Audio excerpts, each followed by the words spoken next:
Pabili po. Ah, ano po yun? Pabili nga po ng ano. Ng? Ng ano po. Ano po yun? Ano yung kinakain mo? Ah, ito ba? Doña di Signature Taste, Pititian, Alabagnet.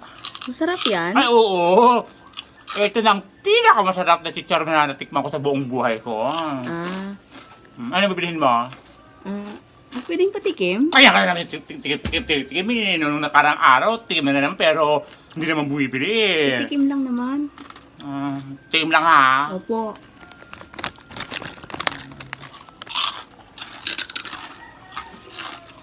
Masarap nga. Oo, sabi sa'yo eh. Siyempre, pangalan pa lang Doña di Signature Taste. Napakasarap. Ano bilhin mo? Pwedeng patikim pa? Namas ka. Kaya ka na naman si pabili-pabili tapos makikikain lang pala. Ano to, supermarket? Every taste? Nakakaloka. May ganon? May ganon? Namas ka. Kaloka.